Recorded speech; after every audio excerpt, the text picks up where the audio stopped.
Welcome students. तो आज के लेक्चर में अपन बात करेंगे गोज लॉ की सेकंड एप्लीकेशन के बारे में, जो कि है electric field due to a plane sheet of charge. एक प्लेन शीट ऑफ चार्ज की वजह से अपन किसी पॉइंट पे इलेक्ट्रिक फील्ड फाइंड आउट करेंगे, उसके बाद में करेंगे अपन इस एप्लीकेशन के कुछ क्वेश्चन। तो चलिए फिर फटाफट से आज की इस क्लास को शुरू किया जाए।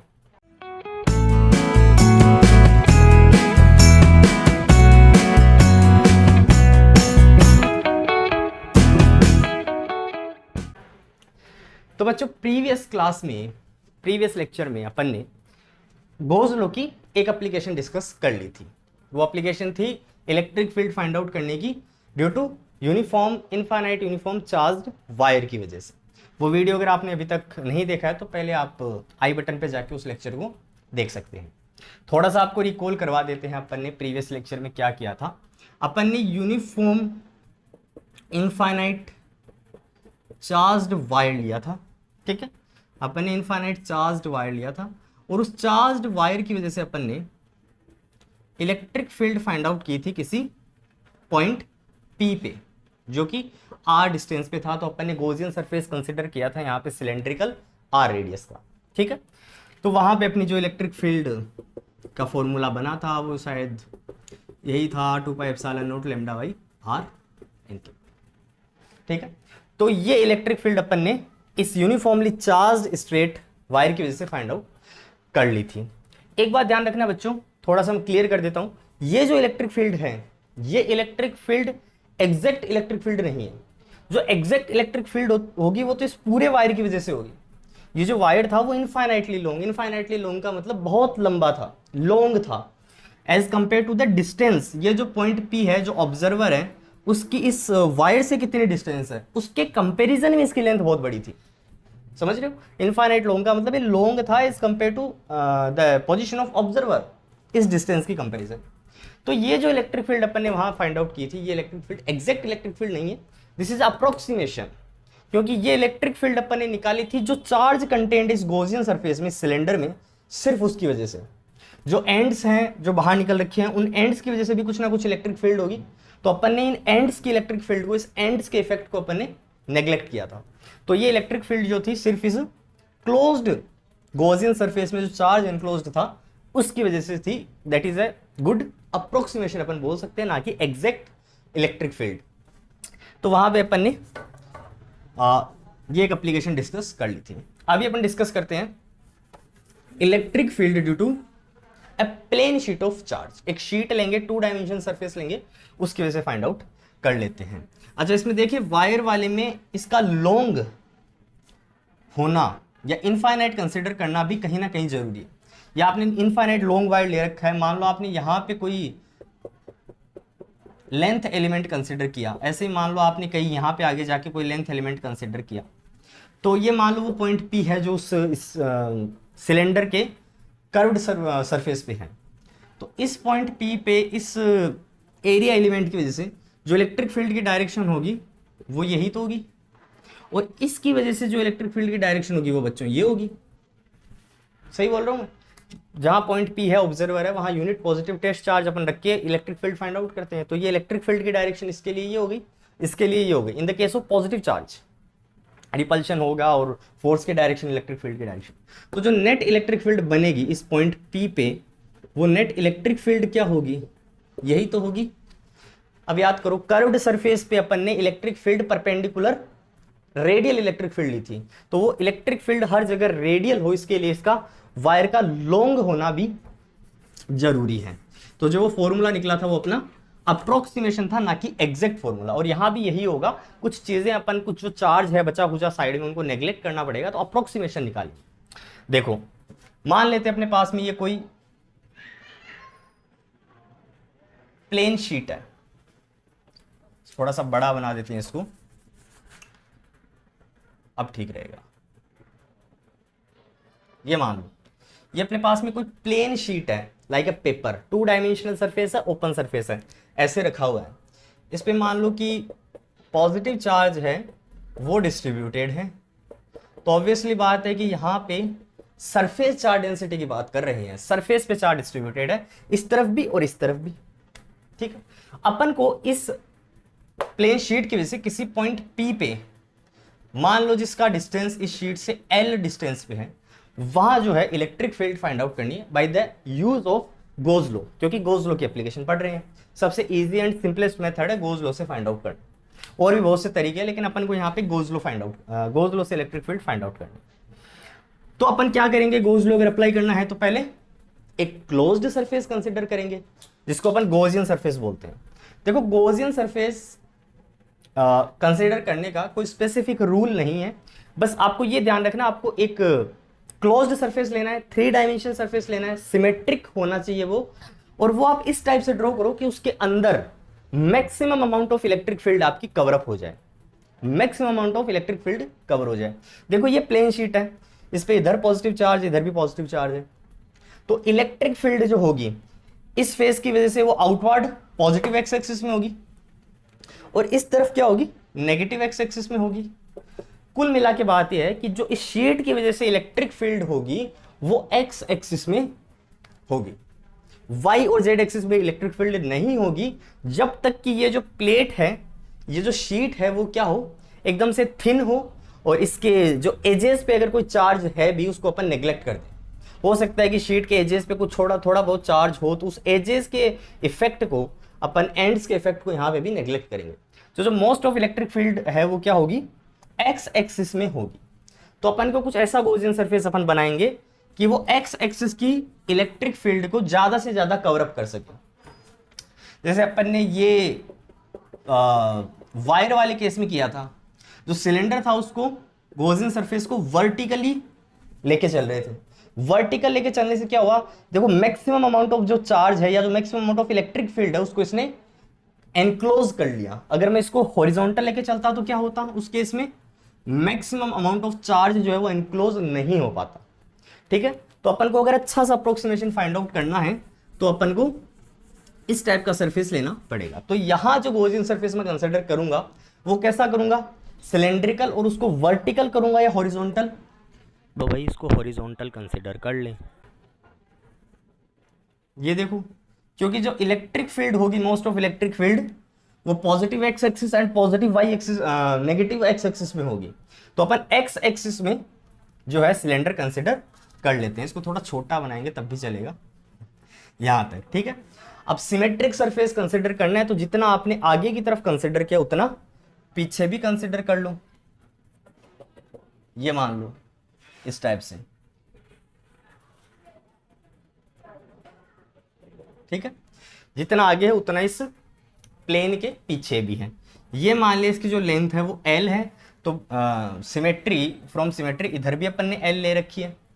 ये ऐसे शीट है, इस शीट के इस तरफ सिलेंडर है और इस तरफ भी सिलेंड्रिकल गॉसियन सरफेस है। ये भी L डिस्टेंस लेंथ का है और ये भी L लेंथ का है। टोटल 2L लेंथ का अपन ने सिलेंडर कंसिडर कर रखा है, जो इसके अंदर से होता हुआ जा रहा है, अपन ने इमेजिन किया है। तो ये गॉसियन सरफेस अपन ने ले लिया ताकि एक्स एक्सिस के अलोंग मैक्सिमम इलेक्ट्रिक जो फील्ड है उसको कवर अप कर सके। तो यहां अपन ने वर्टिकल लेने की बजाय हॉरिजॉन्टल लिया इसमें। ठीक है, इसके जो क्रॉस सेक्शनल एरिया है वो अपन मान लेते हैं कितना है बच्चों, S है। क्रॉस सेक्शनल एरिया कितना है, S है। अब देखो वही बात कि कितने फेसेस से मिलकर सिलेंडर बना है, तो 3 फेसेस से मिलकर बना है। ये वाली जो लिड है, ये वाला जो क्रॉस सेक्शन है वो फर्स्ट मान लेते हैं, ये वाली लिड मान लेते हैं सेकंड, और ये वाला अपन मान लेते हैं अपना जो कर्व्ड पार्ट है सिलेंडर का वो थर्ड सरफेस है। तीनों सरफेस पे अपन क्या करेंगे, वही प्रोसेस करना है, एरिया एलिमेंट्स लेके चलेंगे। तो यहां पे मान लेते हैं अपना वही कोई पॉइंट, मान लो इस फर्स्ट सरफेस पे कोई पॉइंट P1 है, उस P1 से एसोसिएट अपन ने एक एरिया एलिमेंट लिया है ds1 वेक्टर, जिसकी direction perpendicular outward to the surface होगी। यहां पे मान लेते हैं थर्ड सरफेस पे कोई पॉइंट P3 है, उससे एसोसिएट अपन ने जो एरिया एलिमेंट लिया है वो मान लेते हैं ds3 वेक्टर है, और उस एरिया वेक्टर की direction perpendicular outward to the surface होगी। और ऐसे ही अपन यहां भी कर लेते हैं कि यहां भी एक पॉइंट मान लेते हैं जिसको अपन बोल देते हैं बच्चों P2, और उसकी भी क्या हो जाएगी ds2 वेक्टर। ठीक है, इसकी डायरेक्शन इस तरफ हो गई एरिया वेक्टर की ds2 वेक्टर। चलो भाई ठीक है, अब देखो कौन से एरिया एलिमेंट्स हैं जो कि फ्लक्स में कंट्रीब्यूट करेंगे। पहले मैं बात करता हूं φ1 की, जो कि है flux due to ds1 vector. अच्छा, इलेक्ट्रिक फील्ड की डायरेक्शन कैसे होगी, ये सरफेस है, इधर पॉजिटिव चार्ज है, तो इलेक्ट्रिक फील्ड एक्स एक्सिस में आउटवर्ड होगी, ये इलेक्ट्रिक फील्ड की डायरेक्शन होगी बच्चों, ई वेक्टर। ऐसे अगर मैं इधर की बात कर रहा हूं तो इस तरफ क्या होगी, इलेक्ट्रिक फील्ड की डायरेक्शन परपेंडिकुलर आउटवर्ड होगी, पॉजिटिव चार्ज सरफेस की वजह से। तो जो 5-1 होगा वो फ्लक्स में कंट्रीब्यूट करेगा। ये 5-1 जो है वो अपना यहाँ पे रखा हुआ क्रॉस सेक्शन है और ये इलेक्ट्रिक फील्ड है। बिल्कुल भाई, फ्लक्स कुछ ना कुछ तो होगा क्योंकि electric field lines pass out करेगी। तो 5-1 कितना हो जाएगा, integration of closed surface E vector dot ds1 vector, या मैं डायरेक्टली लिख दूं ई ds1 कोस थीटा। जो एंगल है ये देखो ds1 में और ई वेक्टर में कितना एंगल होगा, 0। ये इलेक्ट्रिक फील्ड और यही एरिया वेक्टर की डायरेक्शन इस क्रॉस सरफेस के लिए, इस क्रॉस सेक्शन के लिए, तो कितना हो गया एंगल अपना 0, कोस 0 का मतलब हुआ 1। तो E integration of ds1, integration of ds1 का मतलब क्या है, ये एक छोटा सा एरिया एलिमेंट था जिसका एरिया ds1 था, तो इस पूरे का एरिया कितना है क्रॉस सेक्शन का, अपन डायरेक्ट लेस मान के चल रहे हैं, रेडियस वगैरह कंसिडर नहीं किया सिंपली यहाँ पे। तो ES ये बच्चों बना 5-1, इसको अपन बोल सकते हैं इक्वेशन नंबर 1। सिमिलरली 5-2 कितना होगा, देखो ये क्लोज्ड सरफेस, ये क्लोज्ड सरफेस एरिया अपने पास में यहाँ पे है, ये इलेक्ट्रिक फील्ड की डायरेक्शन और ये एरिया एलिमेंट की डायरेक्शन। एंगल कितना बनेगा यहाँ पे भी 0, कोस 0 1, तो अगेन वही बात E ds2, E बाहर आ जाएगा, integration of ds2, integration of ds2 का मतलब क्या होगा, यहाँ पे देखो जो ये लिड है इसका क्रॉस सेक्शन ऐसा है, इसका भी तो क्रॉस सेक्शन ऐसा है क्योंकि अपन ने सिमेट्रिकल सिलेंडर लिया है यहाँ पे, ऐसा नहीं कि उधर वाला जो उसका क्रॉस सेक्शन है वो बड़ा है, इधर वाला छोटा है, ऐसा कुछ नहीं है, बराबर क्रॉस सेक्शन के हैं दोनों। दिखने में लग सकता है छोटे बड़े मेरे से बन गए हो, तो इसका भी क्रॉस सेक्शन कितना लिया अपन ने, S लिया है, तो यहां भी कितना बनेगा ES, सेम होगा, बस यहाँ ds2 आ जाएगा और इंटीग्रेशन ऑफ ds2 का मतलब भी S हुआ। ठीक है, 5-3 कितना बनेगा बच्चों, ये बताओ 5-3 कितना बनेगा। 5-3 जो है वो फ्लक्स है इस थर्ड कर्व्ड सरफेस से एसोसिएटेड। क्या कर्व्ड सरफेस जो है वो क्रॉस सेक्शन में जो फ्लक्स में कंट्रीब्यूट करेगा, बताओ, नहीं करेगा। ये क्लोज्ड सरफेस है और ये इलेक्ट्रिक फील्ड है, तो फ्लक्स तो 0 बना, क्योंकि एंगल देखो क्या बन रहा है बच्चों, यहाँ पे 90 ही तो बन रहा है, ये देखो एंगल इलेक्ट्रिक फील्ड में और एरिया वेक्टर में। तो एंगल अगर 90 बन जाएगा तो अपन लिखेंगे EDS कोस EDS3 कोस 90, कोस 90 0 हुआ, तो 5-3 क्या बना बच्चों अपना, सिंपली 0 बना। ये बना 5-1, ये बना 5-2, ये बना 5-3। टोटल फ्लक्स निकाल लेंगे, टोटल फ्लक्स निकाल लेंगे। टोटल फ्लक्स कैसे निकालेंगे, इनको एडअप कर देते हैं। यहां देख लो, टोटल फ्लक्स में निकालूंगा 5-1 + 5-2 + 5-3, तो कितना बनेगा ES + ES + 0 that is 2ES। ये अपना टोटल फ्लक्स बन गया। इसको इक्वेशन नंबर अपन चाहे तो 4 दे सकते हैं, इसको 3 दे सकते हैं, ठीक है। ये बच्चों अपना टोटल फ्लक्स जो है वो 2ES बना। यहाँ पे इस वाले सरफेस ने कंट्रीब्यूट किया, इसने कंट्रीब्यूट किया, कर्व्ड सरफेस कंट्रीब्यूट नहीं करेगा, टोटल फ्लक्स जो है वो अपना ये निकलेगा। अब गोज लॉ की अपन यहाँ पे यूज लेते हैं, तो फ्रॉम गोज लॉ जो टोटल फ्लक्स होगा, अब समझना, जो टोटल फ्लक्स होगा वो कितना होगा, mod of Q upon epsilon note. भाई टोटल चार्ज कितना इनक्लोज्ड है, मैं इधर इसको लिख देता हूं। जो गोज लॉ अपन यहां पे अप्लाई करेंगे, ये ds1 वेक्टर था, ठीक है। तो गोज लॉ क्या बोलता है कि जो टोटल फ्लक्स होगा, जो टोटल फ्लक्स होगा वो क्या होगा, total charge enclosed by the cylinder and divided by epsilon note. अब सिलेंडर टोटल कितना चार्ज एनक्लोज कर रहा है, देखो यही तो टोटल चार्ज एनक्लोज करेगा सिलेंडर। अब डायग्राम में एक पॉजिटिव दिख रहा है, इसका मतलब ये नहीं है कि एक चार्ज एनक्लोज कर रहा है, जितने भी चार्ज यहाँ पे हैं वही तो एनक्लोज हो गए। भाई ये सरफेस है, ये सिलेंडर इधर से आया और इधर से निकल गया, तो ये सिलेंडर यहाँ पे इस पोर्शन में जो चार्ज एनक्लोज करेगा वही चार्ज तो अपन को यहाँ पे लिखना है, total charge enclose by the surface, Gaussian surface. तो वो चार्ज कितना होगा अपन को नहीं पता, तो अपन यहाँ पे कंसेप्ट यूज लेंगे सरफेस चार्ज डेंसिटी का। सरफेस चार्ज डेंसिटी में अपन बोलते हैं सिग्मा से रिप्रेजेंट करते हैं, और वो क्या होती है, charge per unit surface area. तो इस पोर्शन का सरफेस एरिया कितना है जहां पे चार्ज एनक्लोज हो रखा है, भाई उतना ही तो है जितना इस लीड का है या इस वाली लीड का है। तो कितना होगा S, जो अपन लेके सिंपली चल रहे हैं। तो मैं ये बोल सकता हूं कि जो टोटल चार्ज इंक्लोज्ड होगा वो क्या होगा, sigma S by epsilon not. नहीं होगा क्या, यही तो होगा। टोटल चार्ज इंक्लोज्ड अपन नहीं जानते बच्चों कितना होता है, कितना इंक्लोज कर रखा है। सरफेस चार्ज डेंसिटी मान लो अपन को पता है कि इसकी सिग्मा है, प्लस के लिए प्लस ले रहे हैं तो सिग्मा है, और multiplied by the surface area, इसका सरफेस एरिया उतना ही होगा जितना इस लीड का है। तो सिग्मा S चार्ज इसके अंदर इंक्लूड हुआ। मोड का लफड़ा भी आपको एंड में बता देंगे, मैंने पिछली बार भी बताया था। तो जो फाई है आपका वो कितना बना बच्चों, sigma S by epsilon not, ये बना। इस इक्वेशन 4 को इस इक्वेशन 5 को अपन कंपेयर कर सकते हैं।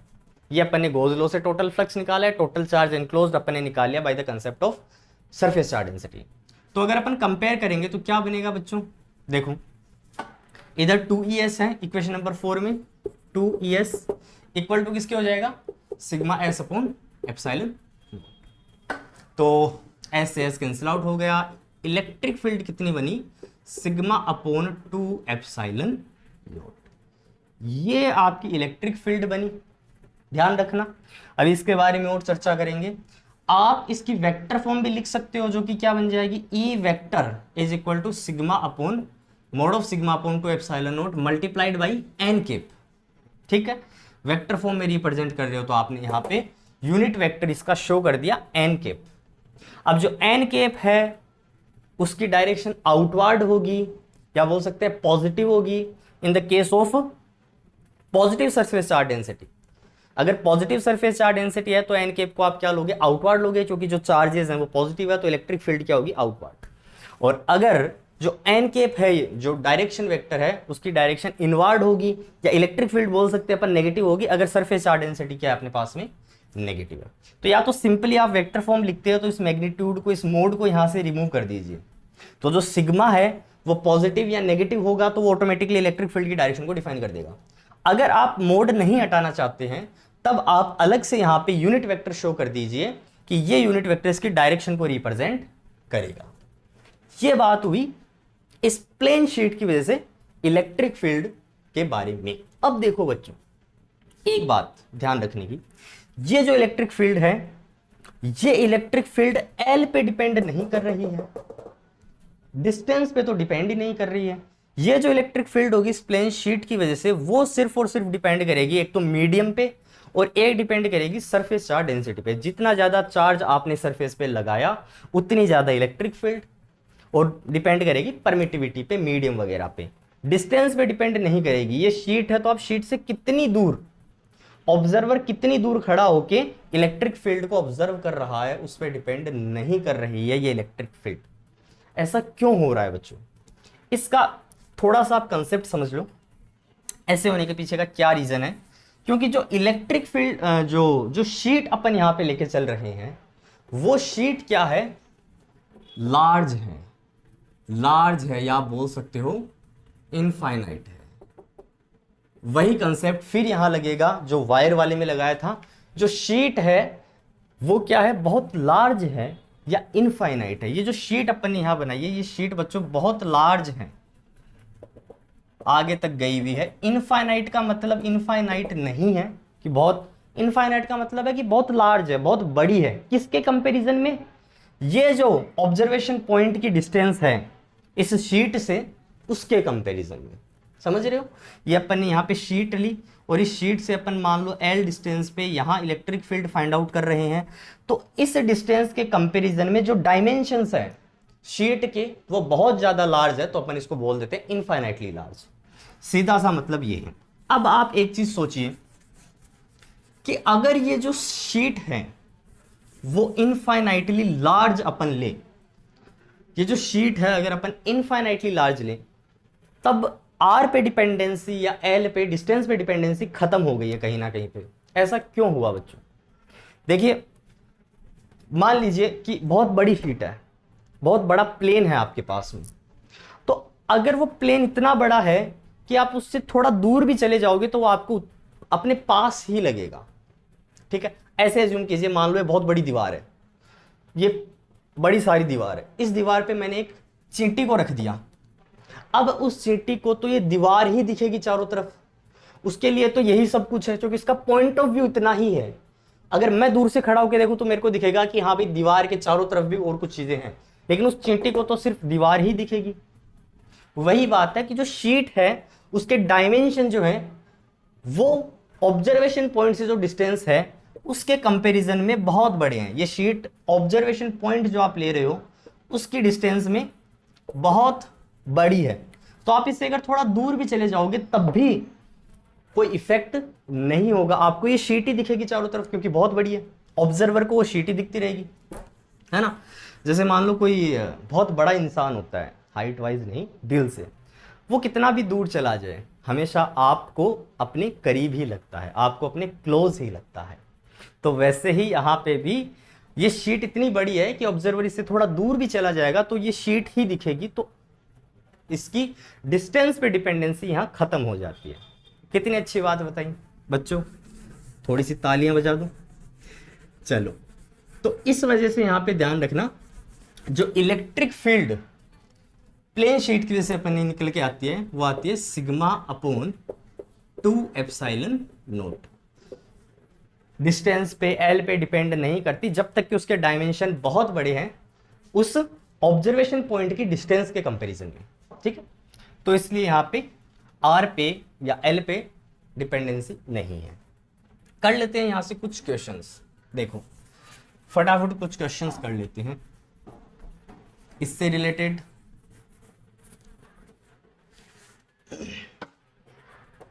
एक क्वेश्चन देखो, आपको मान लो आपको 2 शीट्स दे रखी है,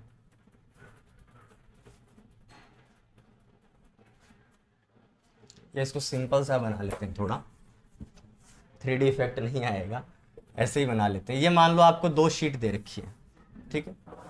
इस पे जो सरफेस चार्ज डेंसिटी बच्चों, मान लो इस पे surface charge density plus sigma है, इस पे surface charge density minus of sigma. ये क्वेश्चन 16 में आया हुआ है 2 नंबर का, और बहुत बार आता है, और ये क्वेश्चन बहुत ही इंपॉर्टेंट है कैपेसिटर के पॉइंट ऑफ व्यू से भी, क्योंकि कैपेसिटर जब अपन आगे करेंगे तो इस क्वेश्चन का जो रिजल्ट है, इस क्वेश्चन का जो कंसेप्ट है वो काम आएगा।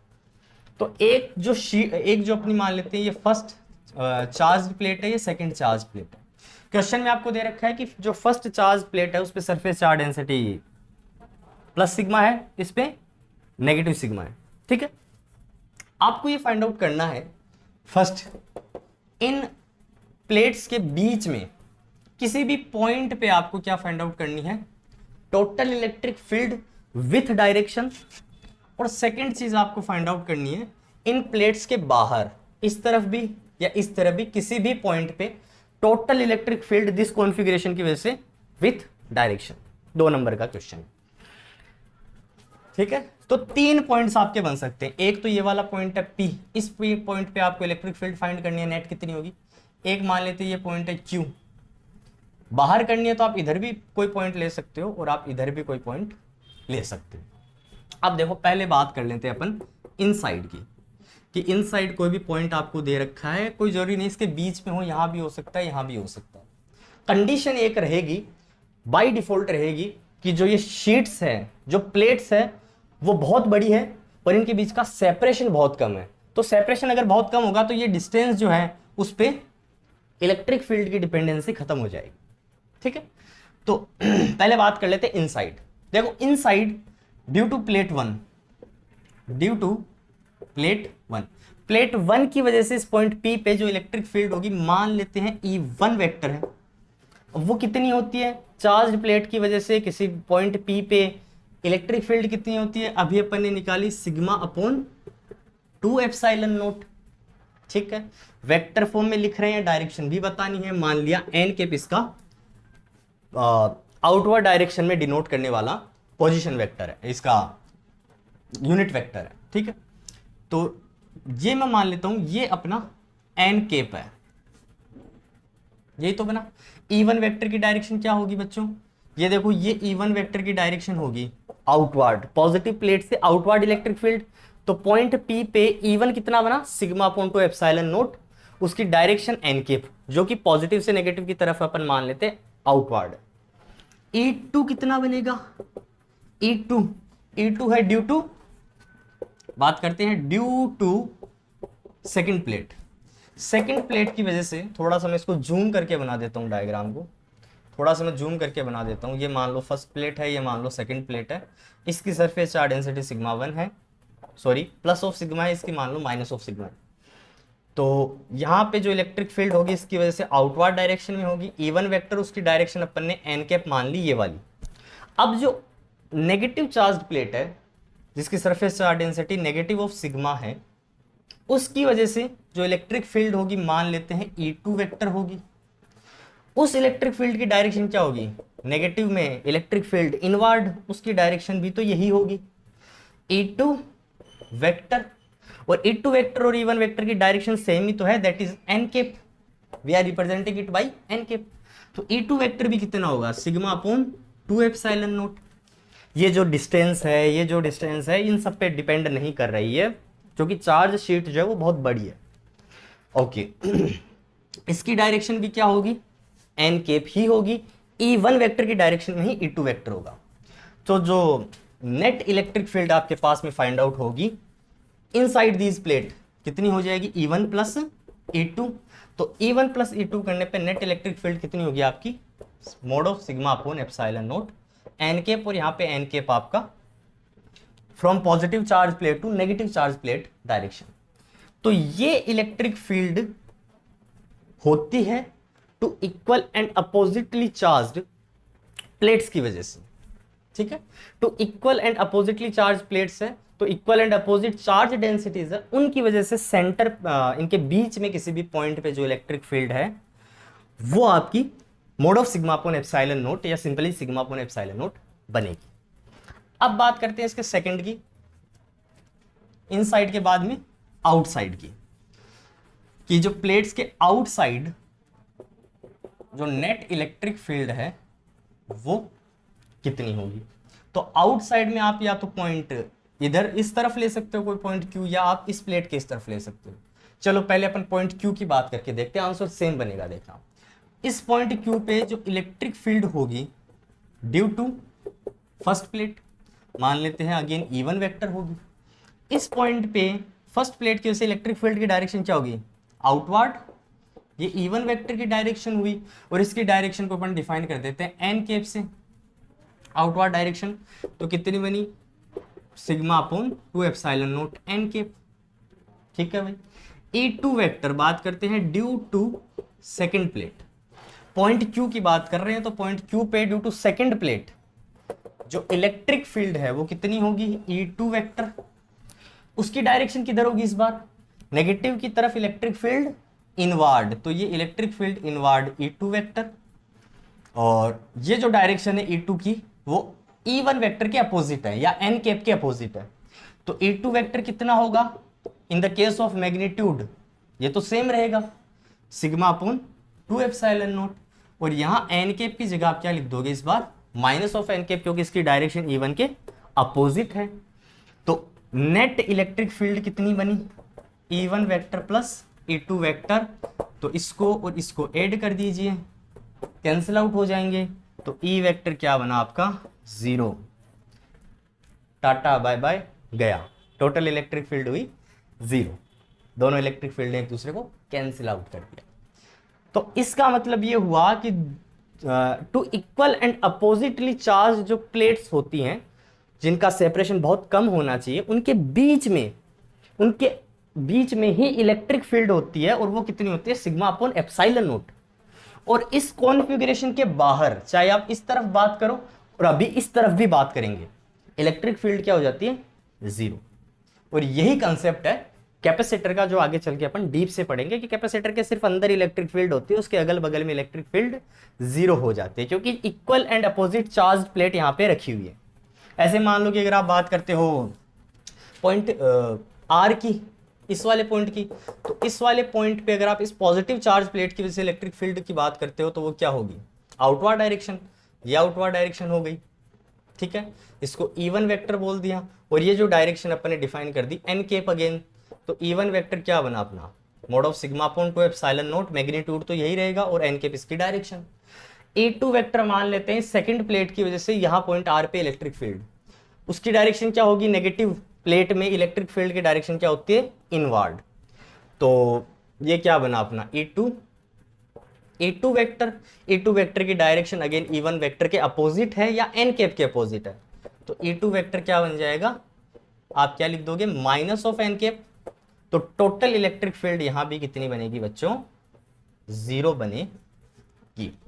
कहने का मतलब टोटल इलेक्ट्रिक फील्ड जो है वो इस कॉन्फ़िगरेशन के बाहर, चाहे इस तरफ हो चाहे इस तरफ हो, 0 होगी। सिर्फ इसके अंदर इलेक्ट्रिक फील्ड होगी और वो कितनी होगी, सिग्मा अपॉन एप्सिलॉन नोट। चलो सिग्मा अपॉन एप्सिलॉन नोट होगी। इस डेरिवेशन में भी एक चीज बच्चों ध्यान रखना, ये जो फॉर्मूला अपन लिख रहे हैं इलेक्ट्रिक फील्ड का, mod of sigma upon 2 epsilon naught n के, ये भी एग्जैक्ट फॉर्मूला नहीं है, ये भी एक अप्रोक्सीमेशन है। क्योंकि ये शीट जब आपने कंसिडर की और ये आपने यहाँ पे सिलेंडर कंसिडर किया, तो जो पॉजिटिव चार्ज या जो भी चार्ज आपका इस सिलेंड्रिकल सरफेस के बाहर है, आप उस चार्ज को बेसिकली नेग्लेक्ट कर रहे हो। आप सिर्फ इसमें जो चार्ज एनक्लोज्ड हुआ क्रॉस सेक्शन में उसी की बात कर रहे हो। तो ये इलेक्ट्रिक फील्ड भी क्या है, बेसिकली सिर्फ इस एनक्लोज्ड चार्ज की वजह से इलेक्ट्रिक फील्ड है। ठीक है, तो ये एक गुड अप्रोक्सीमेशन बोल सकते हैं, but this is not a exact formula for electric field, क्योंकि जो पूरी शीट है उसकी वजह से कुछ और होगा। लेकिन ये जो चार्जेस हैं, जो एजेस का इफेक्ट है, उन एजेस इफेक्ट को अपन क्या कर देते हैं, यहाँ पे एंड इफेक्ट्स को अपन क्या कर देते हैं, नेग्लेक्ट कर देते हैं। चलो अब ऐसे मान लो ये क्वेश्चन था जिसमें ये प्लस सिग्मा थी, ये माइनस सिग्मा थी। ऐसा ही दूसरा केस अपन सिंपल मान सकते हैं। मान ले एक चार्ज आपके पास में है, एक प्लेट आपके पास में फर्स्ट, एक प्लेट है सेकंड, इस पे जो सरफेस चार्ज डेंसिटी है प्लस सिग्मा, इस पे भी सरफेस चार्ज डेंसिटी है प्लस सिग्मा। दोनों पे पॉजिटिव चार्ज जो है डिस्ट्रीब्यूटेड है। आपको इन प्लेट्स के अंदर किसी पॉइंट पे, बाहर किसी पॉइंट पे, चाहे कोई भी पॉइंट ले लो, एक ही बात है, क्या फाइंड आउट करनी है, total electric field find out करनी है विथ डायरेक्शन। तो इस केस में देखो क्या होगा, पहले बात कर लेते हैं ड्यू टू फर्स्ट प्लेट, ठीक है, और पॉइंट P के लिए बात कर लेते हैं, पॉइंट P के लिए बात कर लेते हैं। इस पे भी प्लस सिग्मा है और इस पे भी plus sigma. Due to first plate जो इलेक्ट्रिक फील्ड होगी E1 वेक्टर फॉर P कितनी होगी, इलेक्ट्रिक फील्ड इस पॉजिटिव प्लेट चार्ज की वजह से पॉइंट P पे आउटवर्ड डायरेक्शन E1 वेक्टर बच्चों। तो E1 वेक्टर क्या होगा, mod of sigma upon 2 epsilon naught. और ये डायरेक्शन जो है E1 वेक्टर की मैं डिफाइन कर देता हूं एन कैप से। E2 वेक्टर क्या होगा, due to second plate E2 vector. तो E2 वेक्टर कितना बनेगा, अब सोचो इस पॉइंट पे ये जो पॉजिटिव चार्ज प्लेट है इसकी वजह से इलेक्ट्रिक फील्ड जो होगी उसका मैग्नीट्यूड तो वही रहेगा सिग्मा अपॉन 2 एप्सिलॉन नॉट, क्योंकि सरफेस चार्ज डेंसिटी दोनों पे सिग्मा सिग्मा दे रखी है आपको। लेकिन उसकी डायरेक्शन क्या होगी, इसकी वजह से इलेक्ट्रिक फील्ड E2 वेक्टर की डायरेक्शन आउटवर्ड। तो अगर ये डायरेक्शन एन कैप डिफाइन की है तो ये वाली direction minus of n cap हो जाएगी, ये नेगेटिव ऑफ एन कैप। तो ये E1 ये E2, टोटल इलेक्ट्रिक फील्ड कितनी बनी, E1 plus E2 cancel out कर देगी, खत्म। E वेक्टर कितना बना, 0। इस केस में जो रिजल्ट है वो अपने एक्सचेंज हो जाएंगे। इस बार इनके बीच में इलेक्ट्रिक फील्ड 0 होगी और इनके बाहर किसी भी पॉइंट पे अपन को इलेक्ट्रिक फील्ड की कुछ वैल्यू मिलेगी, क्योंकि इस बार सेम सरफेस चार्ज डेंसिटीज दोनों प्लेट्स पे बिल्डअप हो रखी है। ये देखो बात कर लेते हैं, मान लेते हैं इस पॉइंट Q की, ठीक है। तो इस पॉइंट Q के लिए अगर मैं बात करता हूं तो E1 वेक्टर कितना होगा, फर्स्ट प्लेट की वजह से इलेक्ट्रिक फील्ड डायरेक्शन आउटवर्ड, ये E1 वेक्टर मान लिया। मैग्नीट्यूड वही रहेगा क्योंकि सरफेस चार्ज डेंसिटी पे डिपेंड करता है, इस डिस्टेंस पे डिपेंड नहीं करता। बट एक बात और ध्यान रखिएगा, मान लो आपको ये प्लेट्स और ये पूरा कॉन्फ़िगरेशन दे रखा है, ये आउटसाइड वाला पॉइंट जो है आप मान लो कि 100 मीटर दूर ले रहे हो, 200 मीटर दूर ले रहे हो, है ना, यहाँ पे रख दिया इस पॉइंट को, फिर आप बोल रहे हो कि इलेक्ट्रिक फील्ड R पे डिपेंड नहीं करेगी। ऐसा नहीं है, ये जो पॉइंट हो आउटसाइड वाला जो पॉइंट होगा वो इन प्लेट्स के पास में ही होगा, क्योंकि ये प्लेट्स बहुत बड़ी है। आप जैसे जैसे इसको दूर लेके जाते जाओगे तो कहीं ना कहीं आर पे डिपेंडेंसी बिल्डअप होनी स्टार्ट हो जाएगी। तो ये पॉइंट्स बेसिकली आपको प्लेट के पास में रखने हैं, क्योंकि प्लेट जो है वो बहुत लार्ज है, प्रैक्टिकली नॉट इनफाइनाइट। तो सिग्मा अपॉन 2 एप्सिलॉन नॉट यहाँ बनेगा, और ये आउटवर्ड डायरेक्शन में बोल देता हूँ एन कैप, वही डायरेक्शन अपनी। E2 वेक्टर क्या होगा, sigma upon 2 epsilon naught due to plate 2, magnitude तो यही रहेगा। डायरेक्शन की अगर अपन बच्चों यहाँ पे बात करें तो डायरेक्शन कितनी बन जाएगी अपनी, इस बार डायरेक्शन देखो, इस पॉजिटिव चार्ज प्लेट की वजह से भी जो इलेक्ट्रिक फील्ड होगी वो क्या होगी, आउटवर्ड ही तो होगी, आउटवर्ड ही होगी। और E1 और E2 की डायरेक्शन सेम बनेगी एन कैप में। तो यहां अगेन डायरेक्शन एन कैप बनी, ना कि माइनस ऑफ एन कैप। तो टोटल इलेक्ट्रिक फील्ड कितनी बनी बच्चों, E1 vector plus E2 vector कितनी बन जाएगी, mode of sigma upon epsilon note. तो जब equal and opposite charge plate आपको दे रखी है, उस केस में टोटल इलेक्ट्रिक फील्ड अंदर कितनी बनेगी, सिग्मा अपॉन एप्सिलॉन नोट, बाहर 0। लेकिन जब सेम चार्ज प्लेट आपको दे दे, सेम सरफेस चार्ज डेंसिटी इसकी प्लेट आपको दे रखी है, मे भी पॉजिटिव मे भी नेगेटिव, उस केस में अंदर इलेक्ट्रिक फील्ड 0 हो जाएगी और बाहर उनके किसी पॉइंट पे इलेक्ट्रिक फील्ड कितनी होगी, सिग्मा अपॉन एप्सिलॉन नोट। तो रिजल्ट जो है अपना बेसिकली क्या हो रहा है यहाँ पे, इस केस में फ्लिप हो जाएगा। अगर मान लो आपको सरफेस चार्ज डेंसिटीज जो है किसी क्वेश्चन में इक्वल ना दे, इक्वल एंड अपोजिट भी ना दे, मान लो आपको कोई भी सरफेस चार्ज डेंसिटीज यहाँ पे सिग्मा 1 और सिग्मा 2 करके आपको सरफेस चार्ज डेंसिटीज दे दे, ये मान लो फर्स्ट प्लेट, ये मान लो सेकंड प्लेट, इस पे सिग्मा 1 है, इस पे मान लो सिग्मा 2 है, ये भी प्लस है, ये भी प्लस है। अब इस केस में बाहर भी कुछ इलेक्ट्रिक फील्ड बनेगी और अंदर भी कुछ बनेगी, क्योंकि इक्वल एंड सेम भी नहीं है एंड इक्वल एंड अपोजिट भी नहीं है। मान लो यहाँ कोई पॉइंट P मान लेते हैं, तो इसकी वजह से जो इलेक्ट्रिक फील्ड होगी E1 वेक्टर, ये डायरेक्शन एन कैप बनी, ठीक है। E1 वेक्टर कितना बनेगा, अब ध्यान रखना, sigma 1 upon epsilon note, sigma 1 upon epsilon note, direction क्या है इसकी, N cap outward. E2 vector कितना बनेगा, ये बनेगा, डायरेक्शन क्या होगी, आउटवर्ड होगी इस बार भी। तो इस बार ये E2 वेक्टर, ये डायरेक्शन तो माइनस ऑफ एन के बन गई, डायरेक्शन माइनस ऑफ एन के बन गई, लेकिन ये सिग्मा इस बार चेंज्ड है, दोनों पे surface charge densities different different है। तो sigma 2 upon epsilon naught and minus of n के इस बार कैंसिल आउट नहीं होगा, क्योंकि ये सिग्मा 1 है, ये सिग्मा 2 है।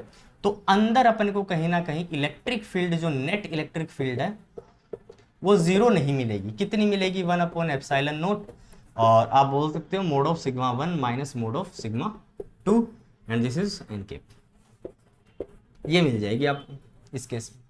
तो जब equal and same charge densities दी हो, equal and opposite charge densities दी हो, उस केस में 0 बनती है। लेकिन अगर इक्वल नहीं दे रखी है, surface charge densities different different है, तो ना तो प्लेट्स के अंदर इलेक्ट्रिक फील्ड 0 होगी, और सिमिलरली ना प्लेट्स के बाहर इलेक्ट्रिक फील्ड कंप्लीटली 0 होगी, उस केस में इलेक्ट्रिक फील्ड बनेगी। तो ये बात हुई प्लेन चार्ज्ड शीट के बारे में, कि उसकी वजह से इलेक्ट्रिक फील्ड गोज लॉ से कैसे फाइंड आउट कर सकते हैं। इसी डेरिवेशन का एक दूसरा वेरिएंट भी फटाफट अपन डिस्कस कर लेते हैं, कि अगर जो शीट है वो क्या हो बच्चों, उसकी कुछ थिकनेस हो, शीट की अगर कुछ थिकनेस हो, ये मान लो अपने पास में शीट है और इसको थोड़ा सा 3 डायमेंशन में बना के दिखाना पड़ेगा। ये मान लो अपने पास में शीट है, ठीक है, ये कुछ थिकनेस है शीट की, जैसे नोटबुक होती है तो नोटबुक की थिकनेस है, वैसे इस बार जो शीट है वो प्लेन शीट नहीं है, 2 डायमेंशनल नहीं, वो 3 डायमेंशनल है, और उसके अंदर क्या है, आपने चार्ज भरा हुआ है, इसके अंदर आपने चार्ज डाल रखा है। इस बार आप यूज करोगे, सेम प्रोसेस है, बस इस बार आपने कुछ थिकनेस इंक्रीज कर दी इसकी शीट की। तो थिकनेस इंक्रीज करने से क्या होगा अभी बताते हैं। इसकी जो थिकनेस है मान लेते हैं आपकी ये थिकनेस T है, स्मॉल t से रिप्रेजेंट कर रहे हो, और ये आपकी शीट है, इसके अंदर चार्ज डाला हुआ है, तो इस बार वॉल्यूम चार्ज डेंसिटी रो का अपन यूज करेंगे। तो वही अपन कंसिडर कर लेते हैं, अपन ने ये एक सिलेंडर कंसिडर कर लिया, गॉसियन सरफेस, ठीक है। जितना आगे कंसिडर किया है उतना ही अपन क्या करेंगे, पीछे की तरफ भी इसको एक्सपेंड कर लेंगे। मान लीजिए वही लेंथ L है, ये वही लेंथ L है, ठीक है। इसका साइड व्यू मैं थोड़ा सा आपको बना के दिखा देता हूं। ये कुछ इस टाइप से है, ऐसे देख लीजिए इसको, ये कुछ इस टाइप से है।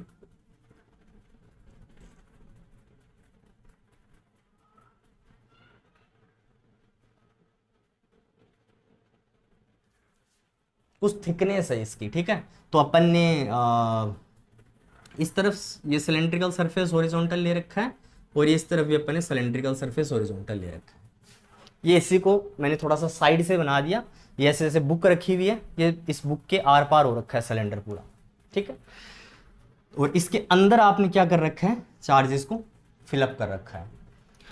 तो अब इस केस में देखो बच्चों क्या होगा, सेम प्रोसेस होगा। वही 3 फेसेस मिलके बना रहे हैं सिलेंडर को। वही जो फर्स्ट फेस पे इलेक्ट्रिक फील्ड E1 होगी, कितनी होगी, इंटीग्रेशन ऑफ सॉरी जो φ1 होगी, फ्लक्स होगा जो फर्स्ट सरफेस है वो कितना होगा, E1 ds EDS1। तो EDS1 वही आप इंटीग्रेशन EDS1 कोस कितना हो जाएगा इस केस में 0 डिग्री। ये सरफेस अगर आप इधर मान लो सरफेस एलिमेंट की बात करते हो, ये फर्स्ट सरफेस है, तो ये DS1 की डायरेक्शन और यही आउटवर्ड डायरेक्शन में इलेक्ट्रिक फील्ड, ये आउटवर्ड डायरेक्शन में इलेक्ट्रिक फील्ड और ये एरिया वेक्टर की डायरेक्शन। तो वही बनेगा आपका कोस 0। तो φ1 कितना बनेगा, E बाहर आ जाएगा, इंटीग्रेशन ऑफ ds, ये क्रॉस सेक्शन का सरफेस एरिया S है, φ1 कितना बनेगा ES, ठीक है। सिमिलरली φ2 भी कितना बनेगा, ये वाला जो सरफेस है या ये वाला जो सरफेस है इससे एसोसिएटेड फ्लक्स भी कितना बनेगा ES। φ3 कितना बनेगा 0। ये जो कर्व्ड सरफेस है इस पे इलेक्ट्रिक फील्ड 0 क्योंकि एंगल बन गया 90 का।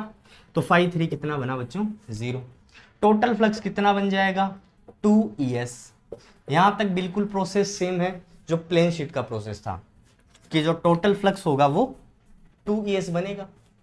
अच्छा, अब देखो बात करते हैं गोज लॉ की। गोज लॉ क्या बोलता है, जो टोटल फ्लक्स होगा वो कितना होगा to the total charge enclose divided by epsilon naught. अब यहां टोटल चार्ज कितना एनक्लोज होगा, ये जो सिलेंडर अपन ने कंसीडर किया है, इस सिलेंडर का ये जो पार्ट, ये वाला जो पार्ट है, ये जो इसके अंदर है, ये वाला जो पार्ट है जो इस थिक शीट के अंदर है, यही तो चार्ज कुछ ना कुछ, यही तो जो सरफेस है वो कुछ चार्ज को इनक्लोज करेगा। कहने का मतलब ये भाई आपका सिलेंडर इसमें से ऐसे जा रहा है, तो ये देखो यहां से लेके यहां तक ये जो सिलेंडर बनेगा, ये सिलेंडर ही तो चार्ज को इनक्लोज करेगा, बाकी तो बाहर है, ये वाला भी बाहर है। तो एनक्लोज्ड चार्ज इस पोर्शन में होगा, ठीक है। ये थिकनेस अपन ने कितनी मान रखी है, इसकी T मान रखी है, ठीक है। तो यहां पे चार्ज Q आप कैसे निकाल सकते हो, वॉल्यूम चार्ज डेंसिटी रो होती है जो क्या बोलती है, charge per unit volume. Volume किसका, इस पोर्शन का वॉल्यूम, ठीक है भाई। सरफेस चार्ज डेंसिटी बोलते कितना चार्ज है पर यूनिट वॉल्यूम में, और आपको अपन मान के चल रहे हैं कि ये जो टोटल चार्ज एनक्लोज्ड है वो Q है। इस पोर्शन में जो चार्ज एनक्लोज्ड है सिलेंडर में वो Q है। तो कितना होगा वॉल्यूम, कितना होगा एरिया कितना ले रहे हैं अपन क्रॉस सेक्शनल का S। भाई ये ऐसे, ये वाला जो पार्ट है मैं यहां जूम करके बना देता हूं, इस टाइप से है। इस पोर्शन में चार्जेस इंक्लूड हो रखे हैं, तो ये आपका इसका सरफेस एरिया S है। और ये लेंथ कितनी है, ये लेंथ देखो आप, ये लेंथ कितनी है T ही तो है, इसकी थिकनेस जितनी तो ये यहां पे इसकी लेंथ बनी, तो ये लेंथ कितनी है L है। तो यहां पे ये सरफेस एरिया S है और ये लेंथ L है। तो वॉल्यूम कितना बनेगा, इस पोर्शन का वॉल्यूम बनेगा S into L, surface area to the length या टू दी हाइट जो भी अपन बोले। तो SL आपकी क्या बनेगी यहां पे, rho equal to Q by SL volume charge density. Charge कितना बना ये देखो, Q is equal to charge बनेगा रो इंटू SL। इतना चार्ज एनक्लोज्ड है इस पोर्शन में। सिर्फ यही पोर्शन तो फ्लक्स के लिए कंट्रीब्यूट कर रहा है, क्योंकि चार्ज इतने से पोर्शन में एनक्लोज्ड है, बाकी में थोड़ी ना। इतने से पोर्शन में देखो ये पोर्शन चार्ज को एनक्लोज करेगा जो पूरा अंदर तक गया हुआ है। तो अपन को इस बार ये एनक्लोज्ड चार्ज कैसे निकालेंगे, वॉल्यूम चार्ज डेंसिटी के कंसेप्ट से। तो यहां पे अपन रख देंगे, ये वैल्यू यहां रख सकते हैं, तो क्या बनेगा rho S L upon epsilon naught. ठीक है, ये जो फ्लक्स है इस फ्लक्स को अपन इस फॉर्मूले से कंपेयर अप कर देते हैं। तो कंपेयर करने पे बच्चों क्या बना, फाइव को आप कंपेयर कर दो, rho S L upon epsilon naught इन इक्वल टू 2 ES, एस से एस हो गया यहाँ पे कैंसिल। फाइनल इलेक्ट्रिक फील्ड कितनी बनी आपकी, फाइनल इलेक्ट्रिक फील्ड कितनी बनी, rho l upon epsilon naught is equal to 2E। तो इलेक्ट्रिक फील्ड आपकी फाइनल बनी rho l upon 2 epsilon naught. अगर वेक्टर फॉर्म में आप बात करो तो वही आप डायरेक्शन एन कैप लगा के डिफाइन कर सकते हो। तो जब आपने टी थिकनेस की, इसकी जो थिकनेस थी वो टी थी, यहाँ पे थोड़ी सी गलती हो गई, ये जो लेंथ थी, ये लेंथ कितनी थी, टी ही तो है ये वाली लेंथ, और ये इसका क्रॉस सेक्शन एरिया एस है, तो एस टी बनेगा। तो यहाँ पे क्या बना, टी बना, एल नहीं बनेगा, टी बनेगा, ये यहाँ पे भी टी बनेगा। तो जो यहाँ पे इलेक्ट्रिक फील्ड बनी due to this thick sheet, वो किस पे डिपेंड कर रही है, वो इस शीट की थिकनेस पे डिपेंड कर रही है। समझना कंसेप्ट को, इस शीट की थिकनेस पे डिपेंड कर रही है।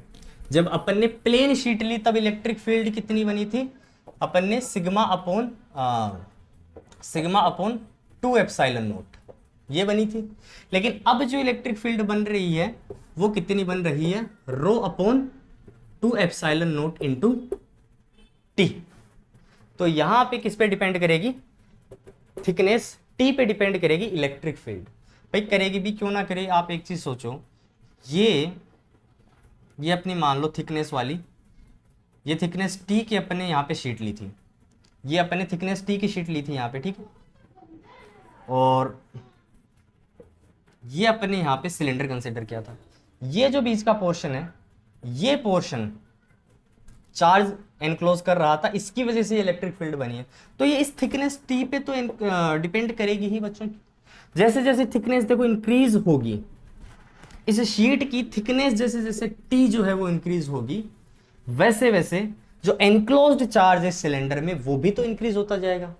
ज्यादा चार्ज एनक्लोज होगा अगर इसकी थिकनेस ज्यादा हो गई तो, और अगर चार्ज ज्यादा एनक्लोज होगा तो इलेक्ट्रिक फील्ड और इलेक्ट्रिक फ्लक्स दोनों ही क्या होंगे, इंक्रीज होंगे। तो अगर अपन टी थिकनेस वाली शीट की बात करते हैं तो उस केस में इलेक्ट्रिक फील्ड थिकनेस पे डिपेंड करती है, उसकी वॉल्यूम चार्ज डेंसिटी पे भी करती है और साथ में थिकनेस पे भी करती है। जबकि यहाँ पे उसकी थिकनेस तो होती नहीं है और ना किसी डिस्टेंस पे डिपेंड करती है। मैक्सिमम इलेक्ट्रिक फील्ड कब होगी, जब ये जो टी थिकनेस है वो इस पूरे सिलेंडर को कवर कर ले। मान लो सिलेंडर की लेंथ जो है वो टोटल 12 थी, अपने 12 ली थी, तो जो 12 है वो किसके इक्वल हो जाए, टी के इक्वल हो जाए। In this case the electric field will be maximum. ठीक है, तो जैसे जैसे आप उस शीट की थिकनेस को इंक्रीज करते जाओगे, सिलेंडर में एनक्लोज्ड चार्ज इंक्रीज होता जाएगा और इलेक्ट्रिक फील्ड भी आपकी क्या होती जाएगी बच्चों, इंक्रीज होती जाएगी। तो ये अपन ने बात की electric field due to the thickness वाली शीट की वजह से। तो मैं आपको थोड़ा सा एक बात मेरे व्यूअर से शेयर करना चाहता था आज, कि मैंने कल एक चीज़ नोट की चैनल के एनालिटिक्स में, कि जो देखिए यहाँ पे जो सब्सक्राइबर्स, जो व्यूज़ मेरे वीडियो पे आ रहे हैं, उन व्यूज़ में आधे से ज़्यादा 50% से ज़्यादा अनसब्सक्राइब्ड लोगों से आ रहे हैं। मतलब कि कुछ लोग वीडियो देख तो रहे हैं लेकिन चैनल सब्सक्राइब नहीं कर रहे। तो अगर आपको वीडियो का कंटेंट, चैनल का कंटेंट अगर आपको अच्छा लग रहा है, लेक्चर अच्छे लग रहे हैं, तो एटलीस्ट चैनल को सब्सक्राइब कर दीजिए। तो आपसे मिलते हैं नेक्स्ट लेक्चर में, जिसमें अपन डिस्कस करेंगे इलेक्ट्रिक फील्ड स्फेरिकल शेल्स की वजह से कितनी होती है, गोज लॉ की एक और एप्लीकेशन। तब तक के लिए पढ़ते रहिए और देखते रहिए एरो क्लासेस। Thank you.